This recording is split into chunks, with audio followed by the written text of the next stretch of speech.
Britain, France and Russia had assigned the borders of the new state of Greece upon request of the Hellenic people to be under their rule as opposed to Ottoman rule. British Foreign Secretary Palmerston agreed with French and Russian diplomats and, without consultation of the Hellenes, or Greeks as they renamed them, decided that Greece should be a monarchy. British Ambassador Sir Stratford Canning and the other representatives concluded the Treaty of Constantinople, which set the boundaries of the new Kingdom of Greece along the Arta-Volos line. The great powers were in full control of the Hellenic people, and it was they, especially the British, that gave them recognition and support. Throughout his reign, Otto was unable to resolve Greece's poverty and prevent economic meddling from the outside. Greek politics in this era was based on affiliations with the three great powers that had guaranteed Greece's independence: Britain, France and Russia, and Otto's ability to maintain support of the powers was key to his remaining in power. So it was the British, along with the French and Russian powers, that created Greece and gave the Hellenic people recognition. Without them, they would have been Hellenic people under Ottoman Turkish rule.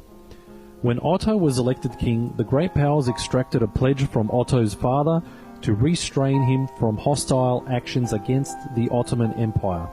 They also insisted that his title be King of Greece rather than King of the Hellenes, because the latter would imply a claim over the remaining Hellenes then still under Ottoman Turkish rule. Otto arrived in Greece with 3,500 Bavarian German troops, the Bavarian Auxiliary Corps, and 3 Bavarian advisors aboard the British frigate HMS Madagascar. Although he did not speak Greek, he immediately endeared himself to his adopted country by adopting the national costume and Hellenizing his name to Othon. This was all done to gain the confidence of the Hellenic people and accept him as their leader. Otto's reign is usually divided into 3 periods: the Regency Council, Absolute Monarchy, and the Constitutional Monarchy.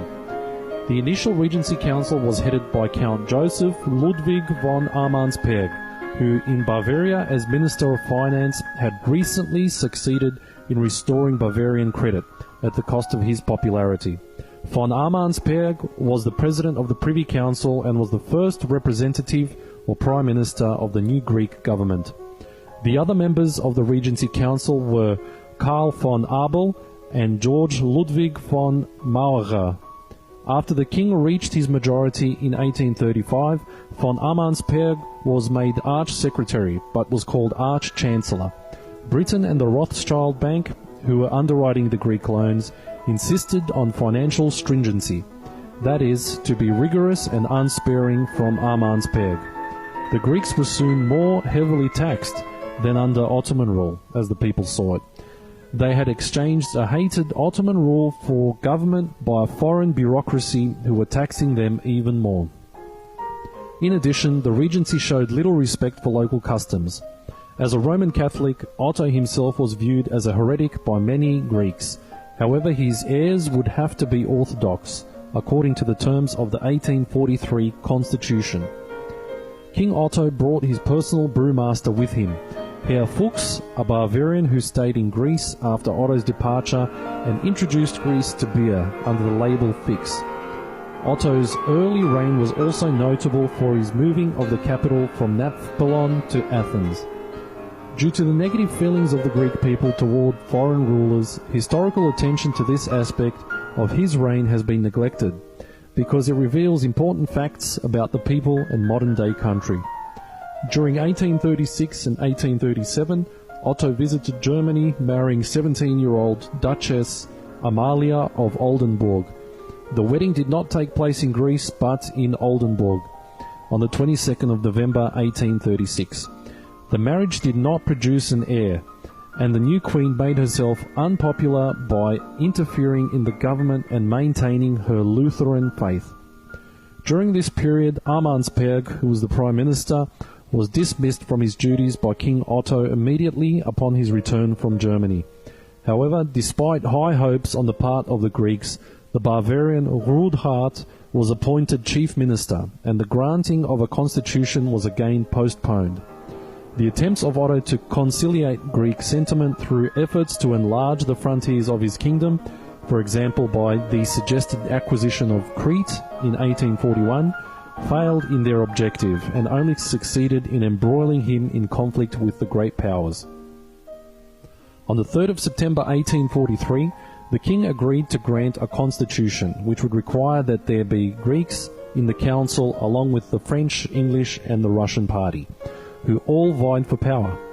The influence of the British was the strongest, and King Otto suffered in the Pacifico incident of 1850, when British Foreign Secretary Palmerston sent the British fleet to blockade the port of Piraeus with warships to exact reparation for injustice done to a British subject.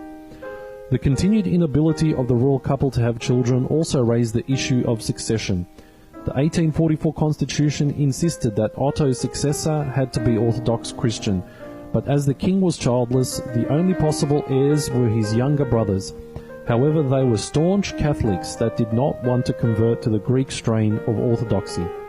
Being royalty, it was distasteful bowing down to the lower class of society or mixing via marriage with non-royalty. In 1862, a new coup was launched, and the great powers that were controlling Greece told Otto to not resist them and simply leave. He and his wife boarded a British warship and went back to Bavaria, Germany, where he spent the rest of his life and died in 1862.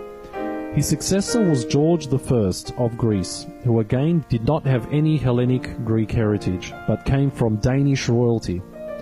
To summarize the events, the Hellenes, as Greeks were known originally, requested to be under British European rule as opposed to the Ottoman Turks, and be respected as a separate country. Once the loans from Britain and the Rothschild family was organized, support was gained from the other world powers, France and Russia, and then the Bavarian Prince Otto was selected to be the first king of Greece. At the end of Otto's reign, having no heir, he was replaced by a Danish prince to rule Greece.